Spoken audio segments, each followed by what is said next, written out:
Freight Masters.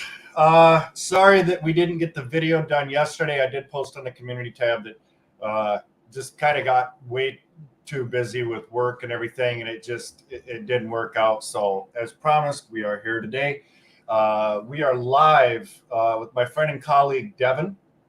Hey, how's it going, guys? Devin's also a freight broker, and you also run a gaming channel. Yep. I run a gaming channel named Pure Sports Detroit on YouTube and Twitch. Same name. You could look them up on each platform that way. I kind of created the channel just to kind of get away from work. I guess after you're done with the stressful day, you go and play games and just talk to people like normal and kind of decompress. So it's a good way to just kind of chill and go about your day. For sure. Now I know, but maybe others don't know, like what's the main type of games that you play? It started, so there isn't really a main type anymore. It started off as just sports, but then I started to find out that all the sports games have kind of been just copy and paste for the last few years. So I started venturing out into some first person shooters and some adventure games. It's kind of like the channel's name is Pure Sports Detroit, but we're offering a lot more than that now. So It's kind of just a mix match, just mashed together type of channel now. Yeah. I just don't want to change the name. We're already this far in. Right.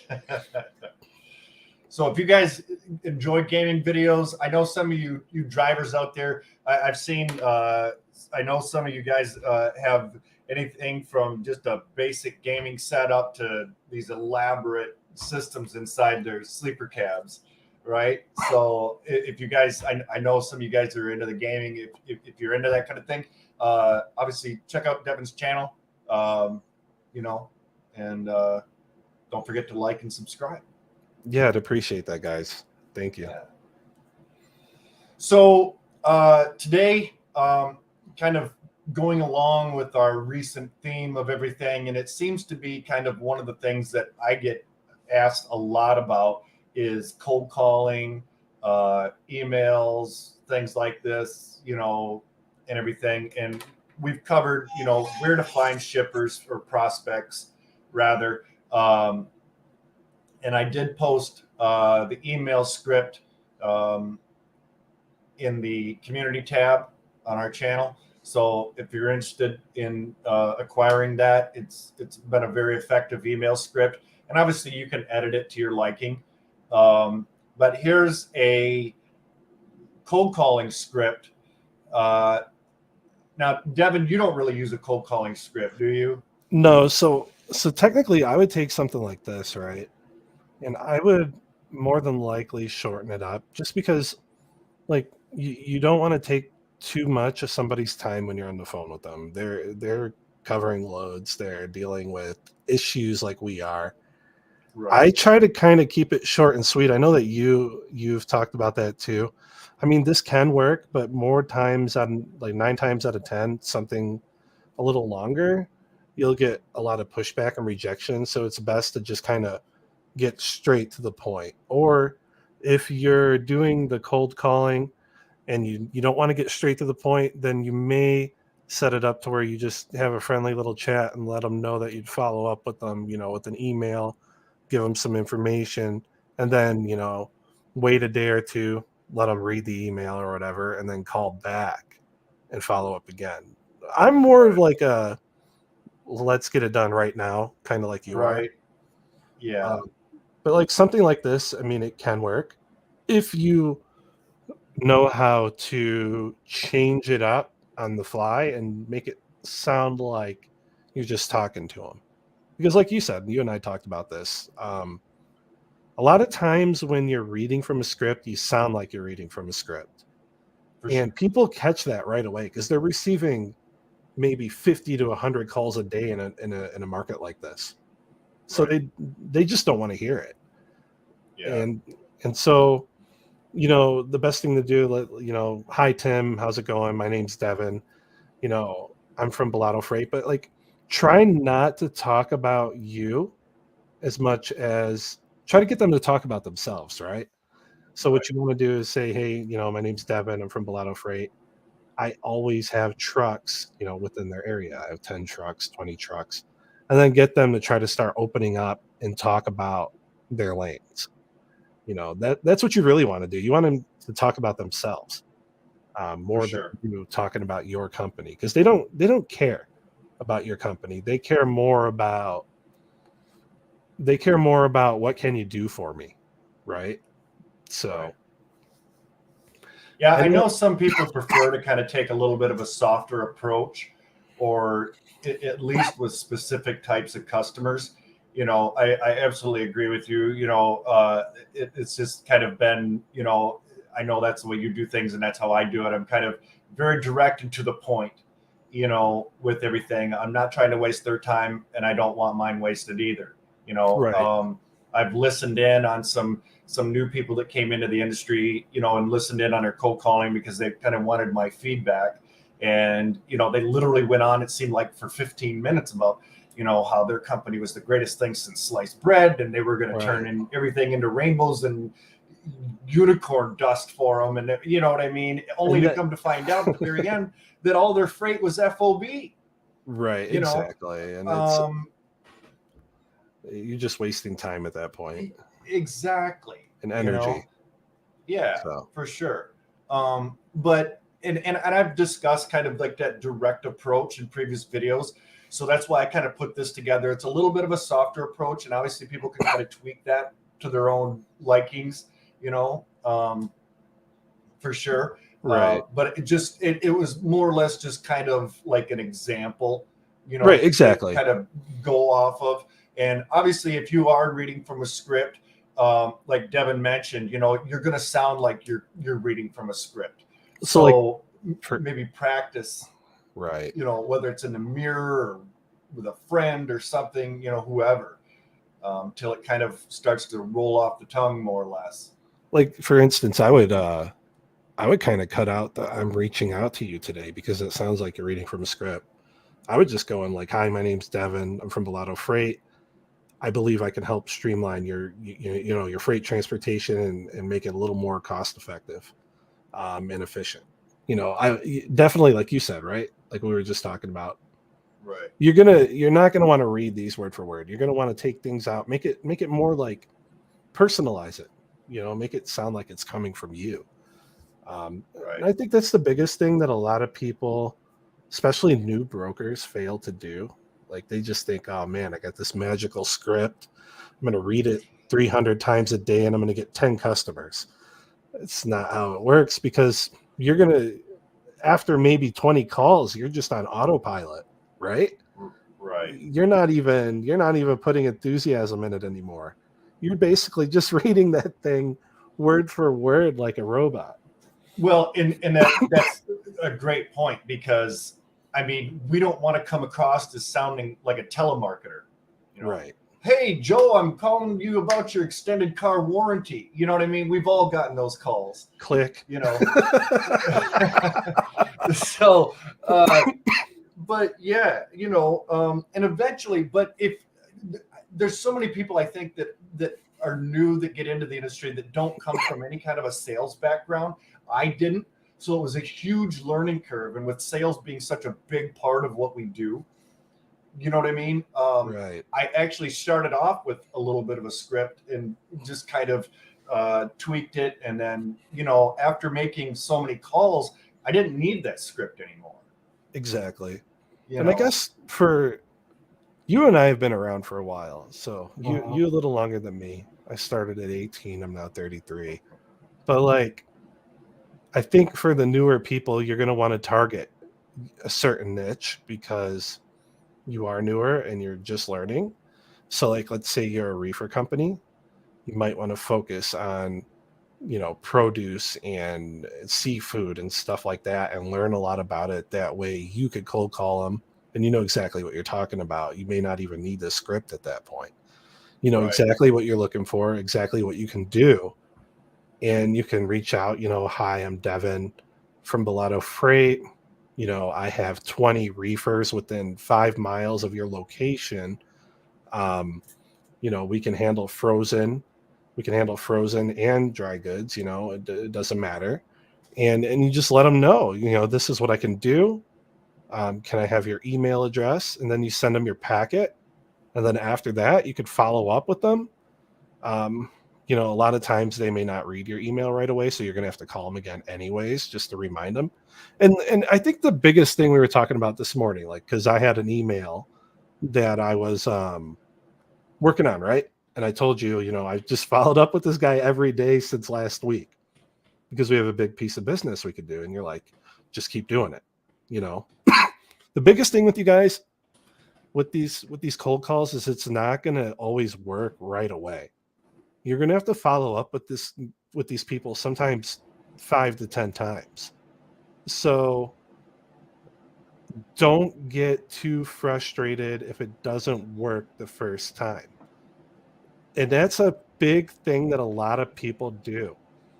They get pissed off. I haven't heard back from the guy on Friday. It's now Monday. He hasn't looked at my email. He hasn't talked to me. Well, this guy's probably got usually talking to an operations manager or an air freight manager. They have 50 projects going on top of your email and call. So the best thing you can do is be visible. Keep sending these emails. Keep calling. You may think you're being a pest, but eventually, and if you are, good. Eventually the guy is going to give up and say, hey, these are some lanes. If you can work with me, show me what you have. And it takes time. It's not going to happen right away. Exactly. Yeah, probably my best customer ever. I actually spent a year, like almost to the day before I actually was able to move the first load with them. The air freight customer we're working with right now, it took me 6 months. I was literally following up on this for 6 months to get it done. Right. Doesn't happen overnight, guys. Yeah, not always. But like if you're pursuing typically like lumber customers, things like that, it's maybe usually that's your pretty niche, easy. Yeah. Open that. Yeah, there's some customers obviously that are easier to acquire than others. And if you're just trying to, like, even if I hate even doing this, but if you're brand new, right, and you've been at this for a few weeks, a month, whatever the case may be, and you haven't gotten your first customer yet, and you're starting to feel a little bit defeated, call lumber customers. Yeah. Look up lumber shippers. We've kind of talked about, process of finding prospects and things in previous videos, but find those lumber customers typically end up with a pretty decent amount of available credit because they always pay their bills. Always. Now, don't expect huge margins, right? But that's the thing. It's kind of the trade-off. For sure. But it will build your confidence going into it. Right. And you call and pick up several lumber customers, and kind of going back to the script here, obviously, I think probably with lumber customers especially, you might want to tweak that a little bit. Let them know. Build your carrier relationships too. Find out what lanes they're running and maybe target those lumber customers in that area, and follow through with making those calls and build your confidence in things. And then the more you talk to some of these shippers, the easier it's going to be for you talking to other shippers that maybe aren't shipping lumber, that aren't quite as easy to acquire, because you feel more confident.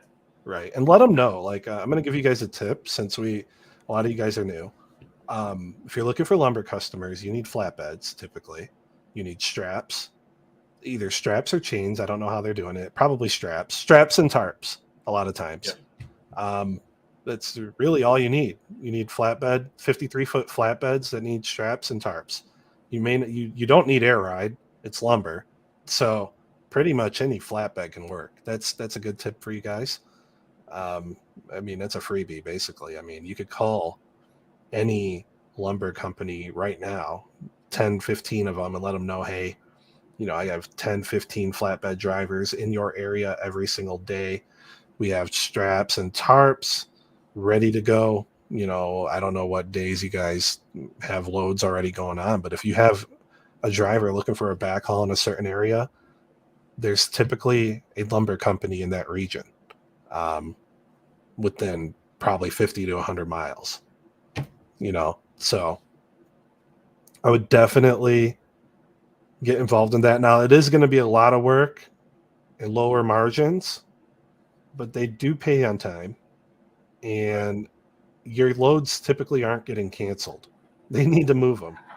They need to move that lumber. So, especially now, like us kind of transitioning from winter into spring, right, there's a lot of like remodeling and things like that kind of, they're already prepping for that. And this kind of goes back to what I've said in previous videos about always trying to, especially if you're chasing like seasonal type freight, is always try to be 3 months ahead of it before it starts to ship, because if you wait until the time it starts to move, you're already too late.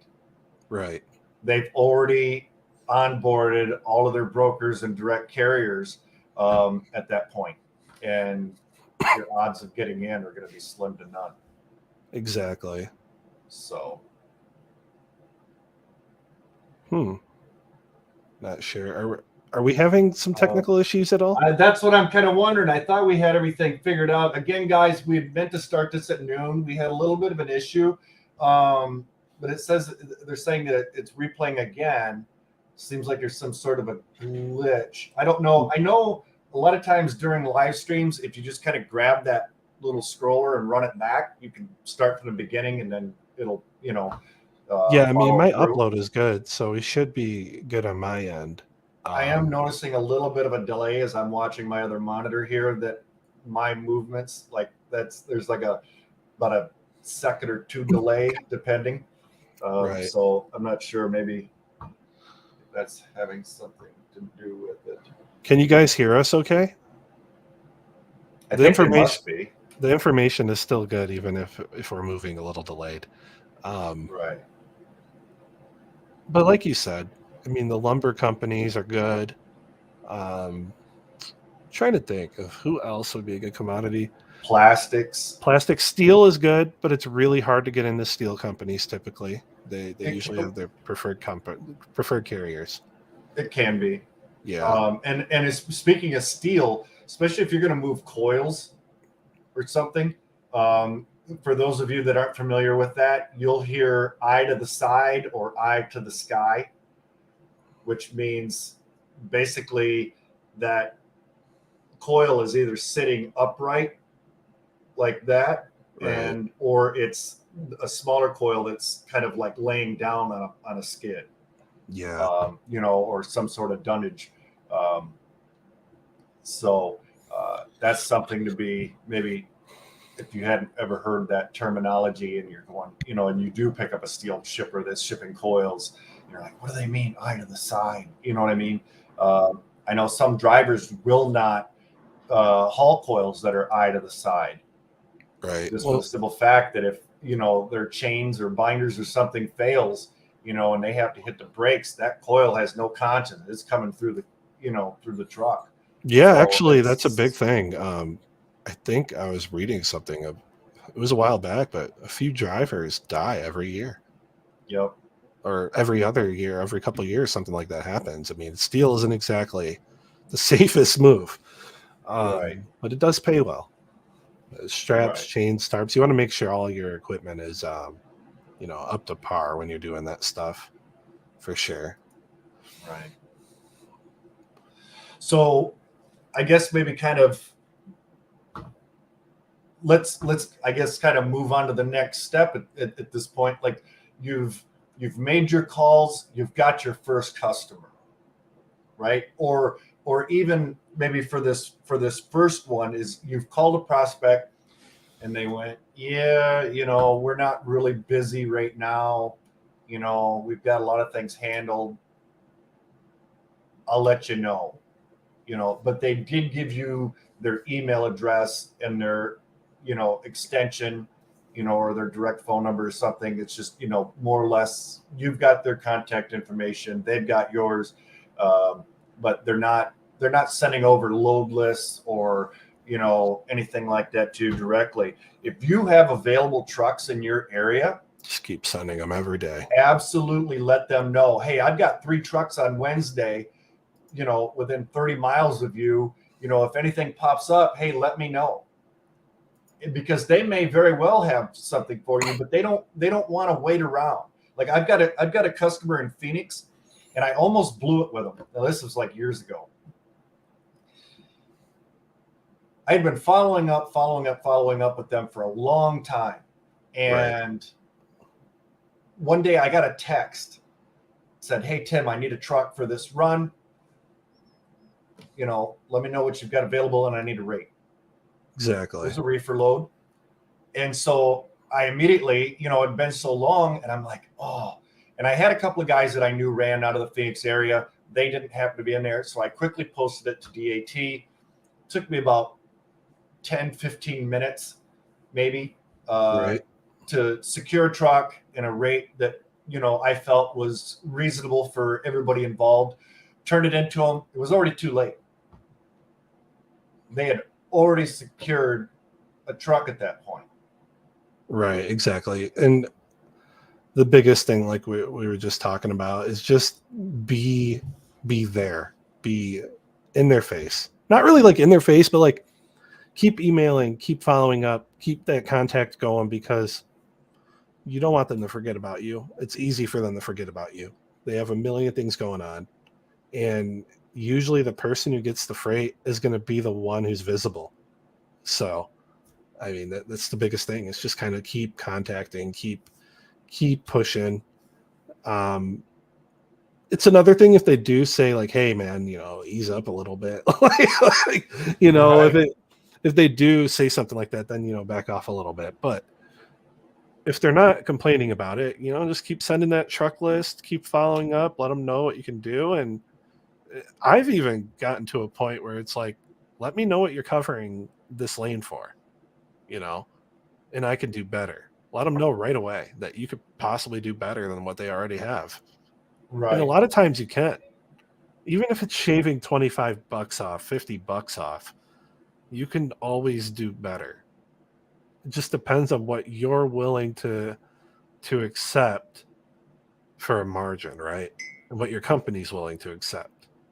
Well, and especially if they're moving any kind of volume, like you said, Right. even just a $20, $50, as long as you're not being the cheapest, that's something that I tend to like not really recommend, is like, because then we kind of get into habit with whether you're a carrier or a broker, is we end up beating each other up, Right. especially if they're working with multiple brokers and carriers. So then it becomes kind of this race to the bottom, and then it gets to the point where somebody's ending up out of business, or you just can't move the freight anymore. So you never want to set that precedent, right? You don't want to be the highest, but you really kind of don't want to be the lowest. But if you have a little bit of room, going back to like say $20, is $20 a huge deal? Absolutely not. But at the same time, if they're moving,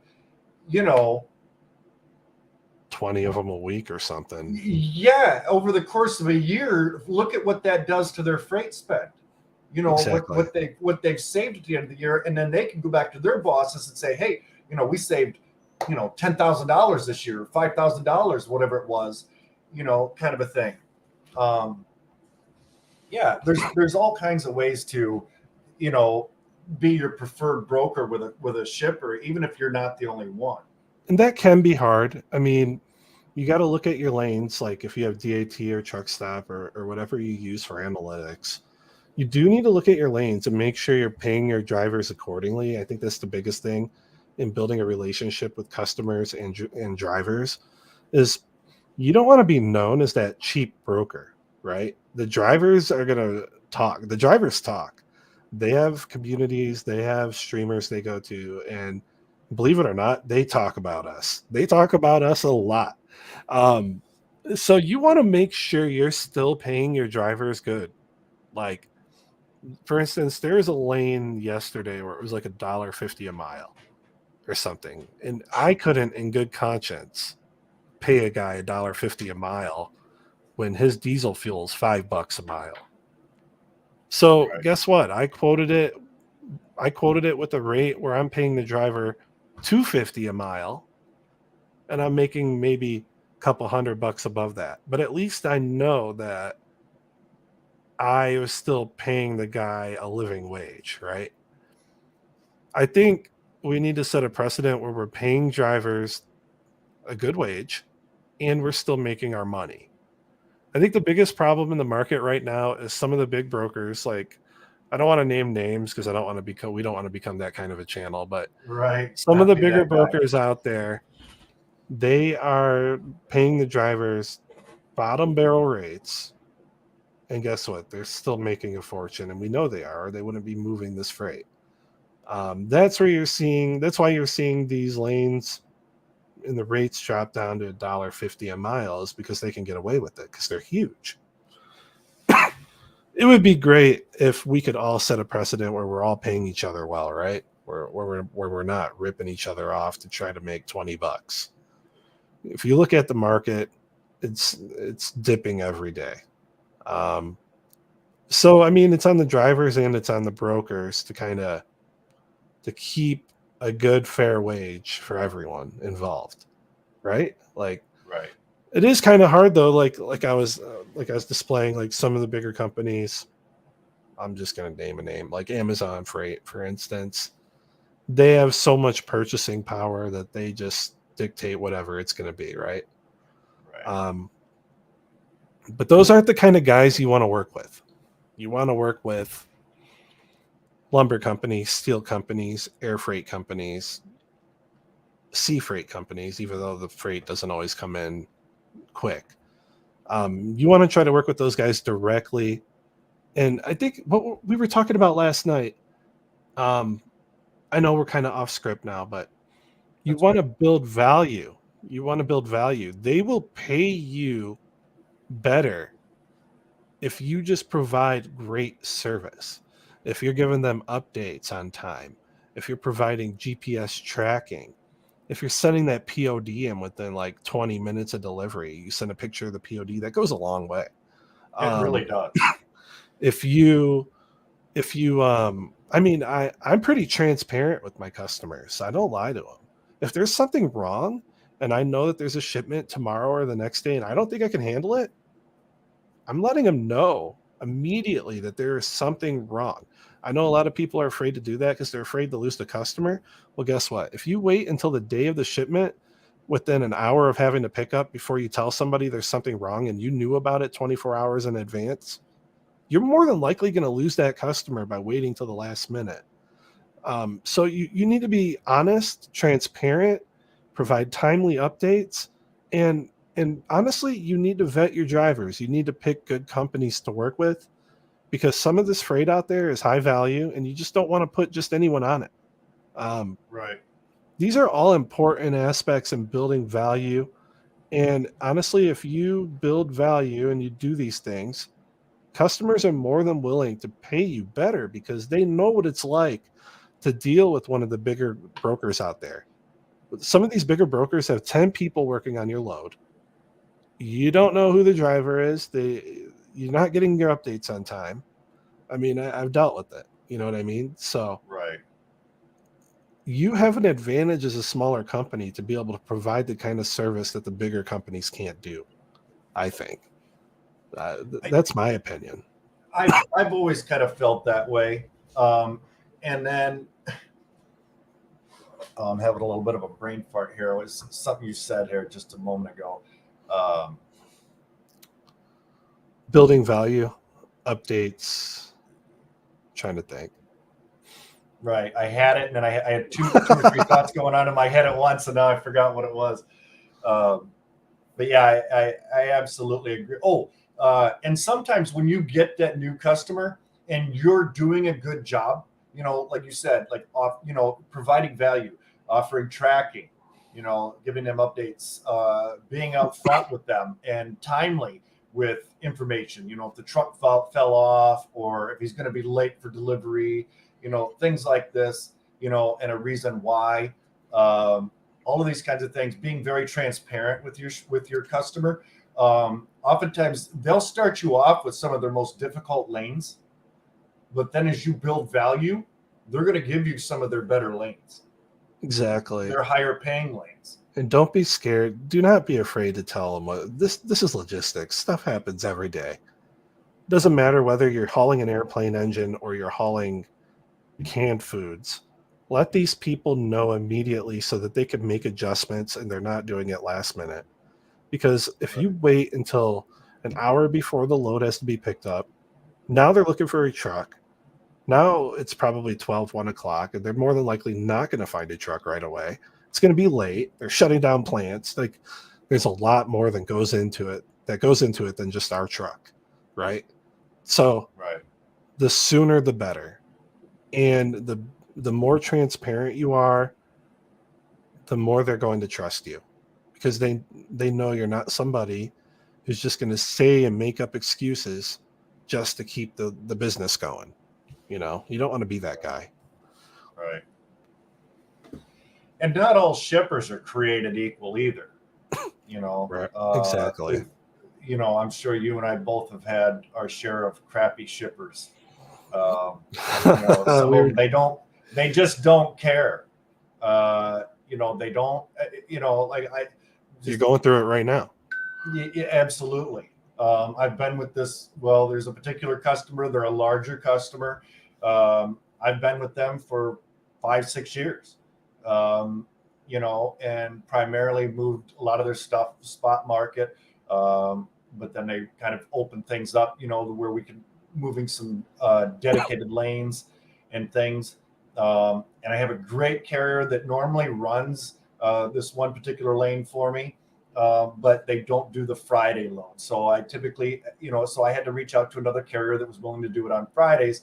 And for the most part, everything went well until we missed Friday. Well, it was till we missed delivery, and the load ended up being 3 days late. The carrier more or less was kind of giving us the runaround. They wouldn't accept tracking again. Like, it was just a very, very bad deal. And you were straightforward with them. I I let them know. I did everything in my power. I mean, I was up late trying to come up with some sort of a solution to where we could, you know, not make this load as late as it was. But it kind of didn't matter. And then kind of looking at some of the loads that they're still running on the spot market. Let's just say, for instance, on a particular lane, spot market is 2,000. They'll literally throw it out there for like 1,500. So a lot of these, and I don't know what to do with that. You know what I mean? Could I post it and potentially get a truck? Sure. But there again, I'm about building relationships. I'm not trying to destroy, you know, owner operators, and you know, that's just ridiculous to me. Because eventually the market will turn. You know, like I think you and I both have kind of agreed it'll be third, fourth quarter, maybe even 2024, depending upon how things kind of, you know, as we kind of move into it. But when that happens, you know, these carriers are going to remember that, and they're going to remember who the good brokers were and who the bad ones were. Yeah, and that's the thing too, right? Like I said before, you don't want to be known as the cheap guy. Right. You'll put a load on the board and people just simply won't call you. I've seen it happen to people. They got known as the cheap guy. These drivers talk. Like, that's why you always got to pay people fair. I feel like if you pay people fair, they're going to treat you fair, right? And then look at Google reviews on any company. Right. You know what I mean? Look at any shipper. Well, then receiver. When you pay somebody well, they do a good job, right? So it looks good to your shipper too. Your shipper's going to be like, wow, you guys are on time. You're providing updates. That all is based off of treating people the right way and paying fairly. And I want to kind of nail that down. I want to keep bringing that up because a lot of people think that brokers, that we're all out here just to scam you and take your money and get the biggest margins and this and that. Not really, man. We're just here to make a little bit of money, provide a service, do the things that the driver doesn't have time to do, and streamline that process to the shipper. That's it. That's what we're here to do, and that's what we're paid to do. We're not here to take all the money on the load. Maybe there's some out there that are really greedy, and I know there is, but that's not what we were here to do, right? We were put For here sure. to provide a service that streamlines the process and takes some of the load off the driver. But at the same time, we are here to pay them a fair wage. That way they provide a good service and everyone is happy. You know what I mean? So, Right. I mean, there's some other people out there that are saying a lot of things about brokers that aren't true, but For um, sure. I feel like we need to kind of hammer that down. And that's our message here for everyone watching, is that we are here to help drivers and shippers. We're not here to take all the money. That was never the thing. Make everybody's life more difficult. Right, exactly. If we can pay you, the driver, if we can pay you exactly what you want and still have money to be paid a pretty decent margin for our work, 9 times out of 10, we're happy as hell to do it. It makes Right. you feel good to pay people the right way. Well, and I don't want to lose my good carriers either, Exactly. because they're talking what, 3 out of every 5 carriers could potentially go down. Just disappear this year. I don't want to lose my good drivers, my good owner operators and carriers. I just I don't want to do it, because then I'm stuck rebuilding relationships with a carrier that I don't know. Exactly. Maybe they're good, maybe they're bad. Maybe I keep ending up in situations like I did on Friday as a result. So yeah, that I think you're right. It's trying to take care of our carriers is obviously, something that we all need to be conscious of. Right. And I think all brokers should be focused on, to be honest with you, focus less on the margins and the money and focus more on taking care of people and doing the right thing, and the margins and the money will come. Yeah, absolutely. You know what I mean? If you do a good job, you provide a good service, the money will come on its own. I think the focus should be on being the best broker, given the best updates, being above and beyond on the service aspect of it, and that'll all start to work out on its own, because a lot of these companies have more than one office and they'll start talking about you. For For sure. instance, the air freight company that I'm working with now has probably 10-15 offices, and they're all starting to kind of talk about what I do for them, and I'm starting to see quotes from these other offices even if I haven't even talked to the guy. If you provide a good service, like I said, it'll all kind of just happen on its own. Well, you build a reputation, Right. right?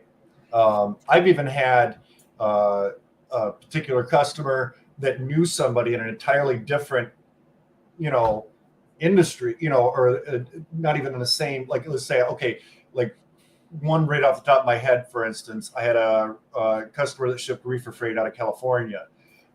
I'd, we'd had a really great relationship, going and everything. And then all of a sudden one day, they had a friend that worked at a different company. It was actually some dry van freight, but they were having problems with their broker. And they said, hey, let me call my broker and see if that's something that maybe they can help you out with if you're open to it. Right. So they said, hey, is this something you can handle for them? Absolutely. All right, here's their direct number. And you end up getting referrals sometimes like that. Exactly. Because you built a reputation. Right. And then the other thing, just to kind of, we all see the posts, no cheap freight, no cheap freight. Well, what is that? It's frustration is what it is. Yep. Because I mean, I believe that it's emotion from drivers and carriers. Someone's going to haul that cheap freight. Right. But I mean, what actually constitutes cheap freight? It just depends on what your overhead is going to be, right? And what your costs are. Cheap can be different. Cheap is a different definition for everyone. What are you okay with running? And that's, I mean, I guess there is such thing as cheap freight, right? But in essence, there technically isn't, because someone's always going to run that freight. It just depends on what you can handle, right? What your costs are, your overhead, what's your insurance cost. Some of these guys who own their trucks outright and stuff can afford to do something like that, and they still make a little bit of money. Right. Um, They you can weather know, storms like this. exactly. I try not to dig too deep into those posts or engage in that conversation too much because, like you said, it's typically just based off of emotions and anger toward the current market, which you have no control over. Right. I had another thought on building value too. I kind of lost that, kind of Sorry, I like you didn't mean to did. jump topic on you there. I No, just no, it's okay. It's okay. We're kind of going off the top. I think today has been pretty successful so far, as because we're just kind of flowing with it. for Um, sure. but like, let's go back. So you built value. Things are starting to go good for you. Mhm. The biggest thing that I don't want anyone to do is get complacent, right? So you got a customer now. You're all excited. You're like, oh man, I'm going to do so well this year. I have a customer. We're moving a lot of freight. I've done this. And I think you've done it. We've all done it. The Sure. biggest mistake you can make is being happy with what you currently have going on and not making more calls and continuing the process. Because guess what? Every day something happens to somebody out there. Someone's always losing a customer, right? Right. You're not immune to that. No one is. Things happen. So the Well, biggest thing during you can COVID, do, I lost a right, huge portion of my book of business. right. So the biggest You know, thing you the thing can never do, recovered. is to keep going every single day. Keep trying to add customers. And I'm guilty of not doing it right now because I've been a little upset with the market myself. Everyone does it, but you have to keep going, right? Eventually you got to snap out of it and keep pushing, which, that's what we're doing. Um, I've been more focused on building relationships with more offices of a current customer. I have the luxury of being able to call maybe 10 or 12 offices. I'm already in the door. But Right. like I said, the biggest thing is complacency. Do not get complacent because you have a customer and you're moving freight. If you want to continue to grow and stay in business, you got to keep calling people. You need to keep on pushing. Do not stop. I think that was the thought that popped up in my head as far as building your brokerage after you've got the customer. Do not stop. After you provide that service, you have the reputation now with that company. Keep adding customers. Maybe you can afford to bring someone on now to help you make those calls every single day because you're busy. Do it. Right. Do it. Even if it costs you a couple, 200-300 bucks a week to have somebody make calls for you. Do it because you don't want to be that guy who has one customer, loses the customer, and now you're back at square one. Right. It's tough. Yeah, because your fault, their fault, nobody's fault. At some point in time, you're going to lose a customer. It's inevitable. Yeah, it doesn't matter, and that's why I wanted to bring up about COVID because when COVID happened, it was just, woof, and I had at the time, I mean, just prior, we were moving so much freight, like it was just. I thought, man, if anything screwed up, like if everything was going really, really well, and then boom, and then oh, we're not shipping right now. We'll let you know when everything kind of comes back, Right. and tried to stay in touch. Some companies just went out of business as a result. They could not weather that storm. Um, it's unfortunate, and especially because a lot of them were like really great customers. I mean, they Right. would call me on the weekends, or Oh, hey, I'm going to be in Michigan. Where are you at? Let's meet up for lunch or something. You know what I another mean? good point. Another good point I want to bring up. I don't want to cut you off. Sure. Feel No, you're fine. feel feel rude for doing that just now. No, no. But I'm going to lose the thought. Um, Sure. do not take on more than you can handle. Also, I think a lot of people have a bad habit of getting a big freight quote list or a big bunch of lanes that are available, and they just take them all without having the truck yet, without having anything in place.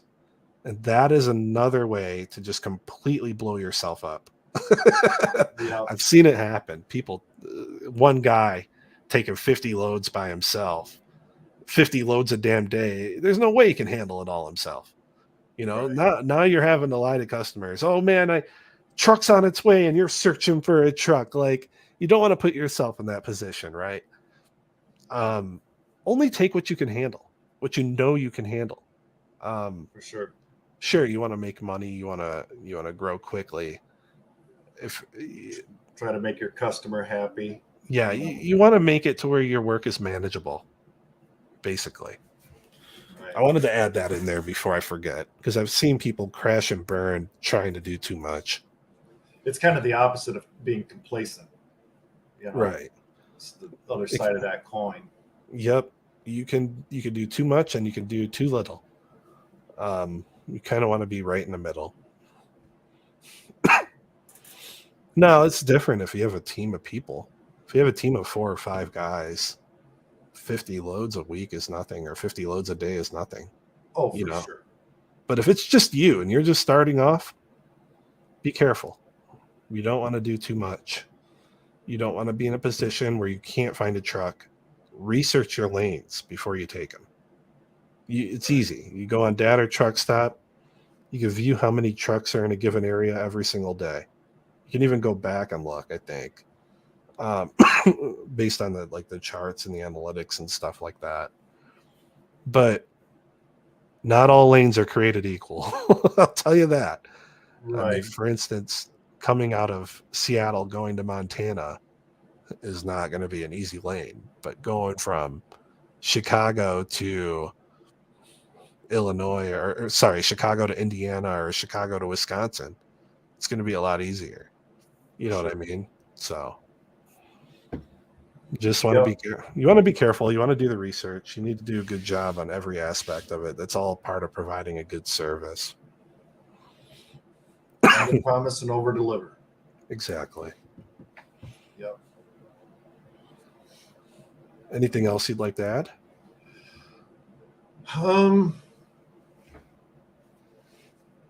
No, I think we've covered quite a bit on that. I think we over delivered today. Possibly. Yeah.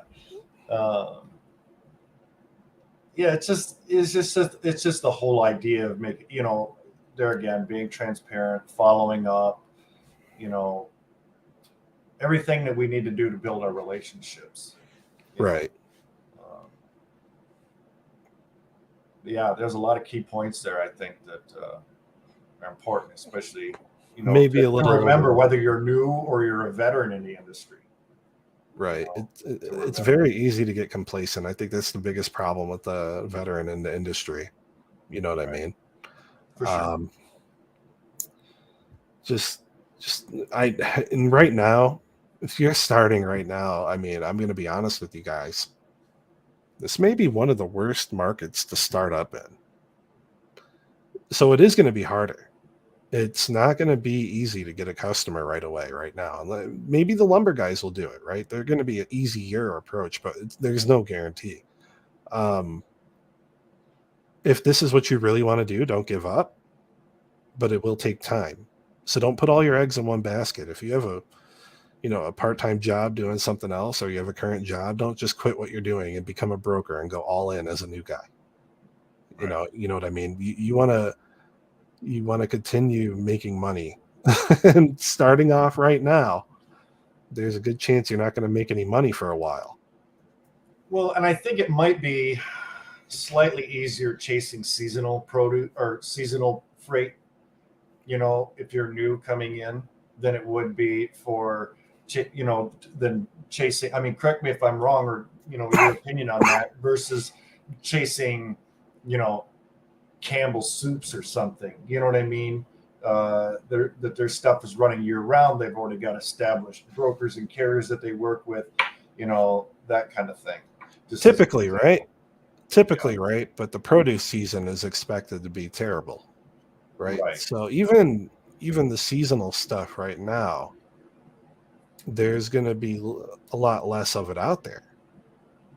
And so the biggest problem we're seeing right now in the market, right, is a lot of these guys who are working in the ports, because the port work is slow, are now over the road. So we have way more trucks on the road than we do have freight. Right. And I think in order for it to get a bit easier on the brokerage side, unfortunately, there's going to have to be a purge of trucking companies that are on the road right now. I mean, they all can't exist through this, right? Well, that or freight volumes would have to come up Right. significantly. So we're not trying to discourage you from becoming a broker. Absolutely. We're just giving you the facts. I'm not going to lie to you and be like, oh yeah, come be a broker right now. It's going to be great. You're going to make $100,000 during a recession. No, I'm not going to be that guy. We can train you. We can teach you how to become a broker. We can give you all of our knowledge, but it's ultimately going to be up to you and how hard you push and how bad you want it. It's going to be up to you whether it's going to be successful or not. And we're just letting you know that it's a bit harder right now than it would be normally. Just my 2 cents. Well, you brought up about produce, which is, I think, a lot of times when we talk about seasonal freight, produce is sort of like that number one that we tend to think of, Right. typically. But as you know, we're getting, we're mid-February now. Kind of thinking about when you go to Home Depot, Lowe's, Construction. Menards, whatever, construction stuff, fertilizers, right? Right. Weed and feed, like all of these kinds of companies, lawnmowers, Good point. pool supplies, you know what I mean? Like try to think outside the box besides produce of like everything that's going on. And then, then they're about August, September, pumpkin season will start as an example. And then Christmas trees, the Christmas trees and the pumpkins, watermelons. I mean, there's still stuff out there. It's just right. It's just going to be a little bit harder. It's going to be a little bit more difficult than it is typically when we have like a thriving when economy. Freight volumes are high and Right. capacity is low, for sure. Right. But it's I think not it may- impossible. Right. If volume picks up, so my biggest thing is like all these guys who normally are working in the ports are now over the road, right? As soon as the ports pick back up, these guys are going to go right back to the ports. So that'll kind of open it up a little bit. But like you said, the volume has to go up. I mean, it's the biggest thing. We have to import some stuff. We need to, people need to spend a little more money, I think. It all comes down to spending money, right? As a whole. Consumer confidence, Yeah. consumer spending. And I don't, and that's kind of where, kind of looking at the data that we're seeing is that, we're looking into like third, fourth quarter-ish, obviously nobody has a crystal ball, but just sort of the trend that we're seeing, or even 2024, I think a lot of that's going to depend upon inflation. Right. Inflation's going to have to come down and allow, the average consumer to spend more because they're just not, especially on frivolous things that we would typically, maybe they don't go out and get their Starbucks or something, in the morning now. They brew their coffee at home, or I would die. Yeah, I can't live without coffee. If I ever quit coffee in my Monday videos, you'll see me freak out. You'll know what happened. Right. I won't survive it. But yeah, I drank some like energy concoction from the coffee shop today. I didn't get coffee, but they had like this iced drink. I didn't even ask them what was in it. They're like, double shot? I'm like, yeah. Hook me up. Right, exactly. That's when I came home and I was like, I'll be ready in 10 minutes. Right. I think, so guys, sorry, go ahead. I was going to say, what do you think, guys? Is there any questions you'd like to ask us, or do you guys have any concerns? questions for us at all? I had to move my one monitor over a little bit. It was even though I dimmed it down quite a bit, I was getting so much glare off of it, and I had to turn it. That's why if you see me, I'm always constantly checking this monitor. I'm not trying to not look at everybody, but. And also, I'm sorry for coughing in the mic. I just got over COVID, and it left me with I didn't cough the entire time I had COVID, and then it leaves, and now I have a cough. Crazy. So sorry for coughing in the mic, guys. Apology accepted. Thank you. Yep.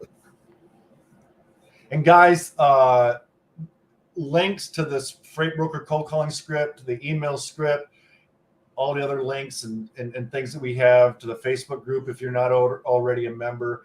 Obviously, that's all in the description down below. Let's see. Is lumber a good place to look as a new broker? Honestly, yes. It's one of the easier targets as a new broker because they have a lot of it and they're always looking for new carriers. Lumber is actually one of the easiest to get set up with. Usually my conversation with a lumber broker doesn't even happen on the phone. I've literally emailed them like, hey, my name's Devin. I'm from Bellotto Freight. I would like to get set up with you guys. Here's my packet. And a lot of times they get back to you by the end of the day and send you the setup package. Like they're usually pretty easy going. Right. And we actually have an example of an email script here, right? Right. And guys, and when you follow that link for the cold calling script, it'll take you to this and you can choose either one. But if you need an email script to send out, and obviously, you can copy and paste, tweak it to your, to your specifications. You're in my region. You're in Seattle. Weyerhaeuser is a good place to look. Sure. I mean, there's an abundance of lumber companies, right? Yeah, especially out here because there's nothing but trees. I'm not sure if ThomasNet. I actually had ThomasNet pulled up for.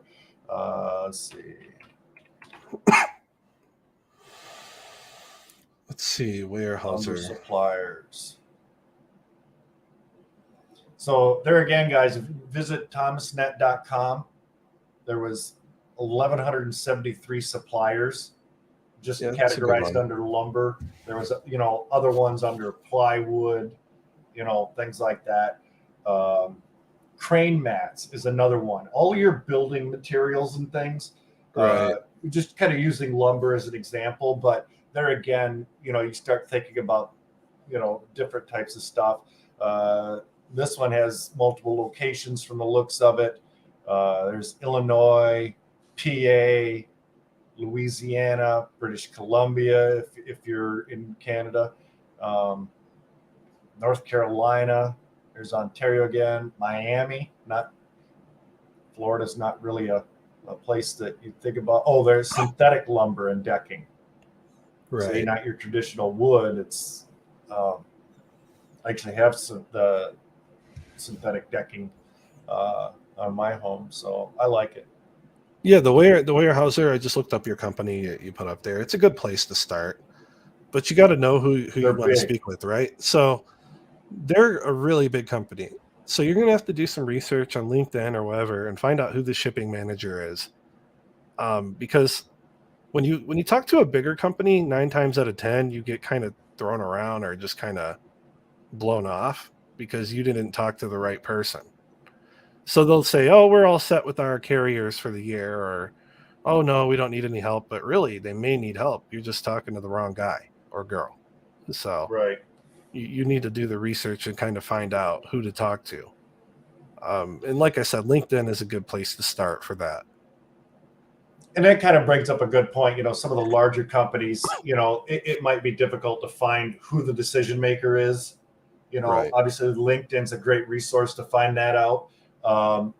But if you focus on some of your smaller shippers, they're typically easier to get in with than some of your larger shippers. They're also easier to find out who the decision maker is. They might not even have a decision maker. Right. I've got some customers where I literally am their transportation department. They don't have a logistics manager or anything like that. It's just, they've got their sales staff, president, their accounting department and everything, but just whatever kind of comes down the pipeline, that's what they send. Right. Let's handle it. So, but, and I've been with them for years. So actually, how long has it been now with them? Gosh. That's another one that's been going on 5-6 years. Yeah. And it's crazy because, like we were talking about, this economy, I mean, a lot of our guys we've been with forever aren't moving stuff. So what does that tell Right. you? Right. It's just going to be a bit harder for a while. Hang in there. Keep working at it. Don't give up. Don't get complacent. You should be all right. You'll eventually something will hit. For sure. Other than that, I mean, what did we want to talk about? So we are available for training. You can message us. We come as a package. FreightMasterResources@gmail.com. Exactly. If you need help, it will cost a little bit for our time. Obviously, we can work that out with you. I mean, we're willing to do one-on-one training over the phone or on the internet with your team or you. And obviously, our time will cost a little money, but nothing too crazy, right? No. So we just got to make a living too. Right. So, I mean, if you guys have any questions, basic questions are obviously free. We're more than willing to help you out. We gave you a lot in this video.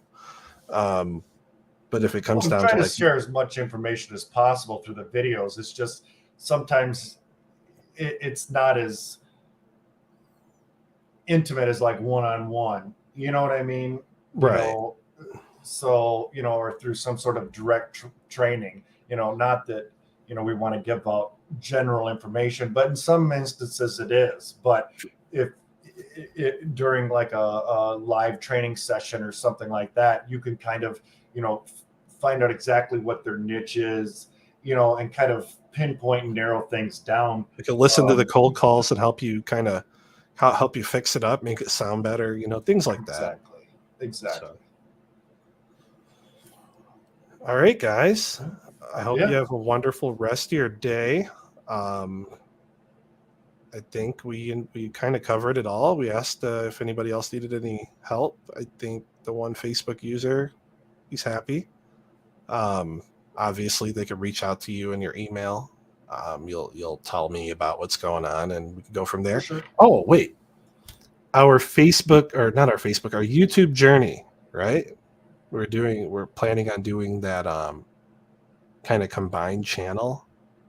You may end up seeing some of our freight videos like this one over there. We're trying to do kind of like a journey on making it to partner. I think Tim's With way ahead of me, YouTube? right? Yeah, with YouTube. Tim's kind of way ahead of me right now. He's got over 1,000 people. I'm at like 250. I'm small time, but I haven't really put out that much content yet. If you hear me do anything with freight, it's going to be either here or on the YouTube Journey channel we set up. So, like I said, the Pure Sports Detroit thing is kind of my way of decompressing and getting away from logistics. So, right. Yeah, if you guys like gaming, like I said, visit Devin's channel, Pure Sports Detroit. It's a great channel. I like to jump on there sometimes and mess with him while he's playing on the live chat. So, right. Anything else? I think that's probably going to cover it. Urge everyone to get on the phone. It's not going to dial itself, right? Exactly. And the biggest thing is like don't be scared to do it. Just do it. The more calls you make, the more comfortable you'll become. So don't fear the rejection. You're going to get told no all day long. It happens. We get no. We get told no, don't we? Oh yeah, all the time. Yeah. Not In every nice ways and call, in nice ways and not so nice ways. It just for sure. Yeah.